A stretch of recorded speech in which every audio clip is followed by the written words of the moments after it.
చిన్నప్పుడు చాలా అలరి చేసేవాడు, దృఢంగా ఉండేవాడు. అందరిని కూర్చోబెట్టి అది చేద్దాం ఇది చేద్దాం అని కొంతమంది పిల్లలు చేస్తారే, అట్లా చేసేవాడు.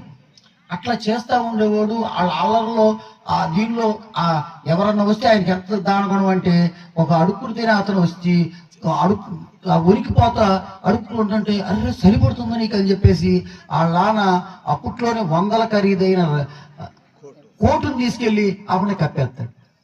వివేకానంద అంటే జాలి, దయ. నీకు మానవత్వం ఉందంటారా అంటాం. అంటే ఏంటి? మానవుడికి ఏముండాలి? జాలి, దయ, ప్రేమ, కరుణ, ఇవన్నీ ఉంటేనే మానవుడు. ఆ గుణాలన్నీ కూడా ఆయనలో ఉన్నాయి. అట్లాగే తర్వాత మనం ఇప్పుడు ఇదివరకు చిన్నప్పుడు, ఇప్పుడంటే కార్లు అన్నీ వస్తున్నాయి కాబట్టి తెలియదు. మా చిన్నప్పుడు కారు ఎవరిని వేసుకొస్తే విచిత్రంగా వెళ్ళి చూసేవాడు. కారు డ్రైవరు ఆ కారులో వచ్చినప్పుడు కారు ఉందని చెప్పేసి. అట్లాగే ఆ కాలంలో గుర్రాల మీద వస్తే చాలా గొప్ప. గుర్రాల మీద వస్తే ఆ గుర్రం ఎక్క చూస్తాం, గుర్రంలో దిగేవాళ్ళు ఎక్క చూస్తాం, గుర్రం నడిపేవాళ్ళు పెద్ద హీరోలా కనపడతాం. అట్లా ఉండేది. ఇతను కూడా గుర్రంలో స్కూల్కి కూడా వెళ్ళేవాడు.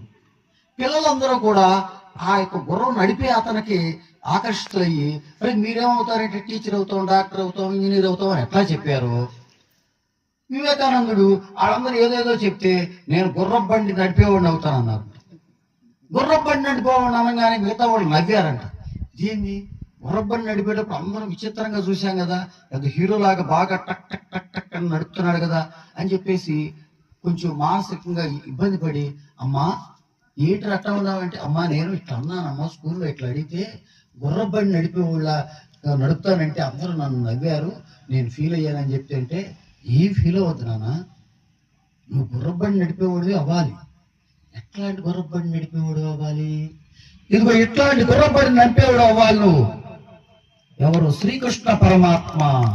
శ్రీకృష్ణ పరమాత్మ లాగా నువ్వు తయారవ్వాలి, సమాజానికి, దేశానికి, మానవులకి మార్గదర్శకుడు అవ్వాలని చెప్పేసి తల్లి స్ఫూర్తితో, ఆ యొక్క భగవద్గీత స్ఫూర్తితో వివేకానందుడు అంత విజ్ఞానాన్ని మన భారతదేశానికి అందించారు.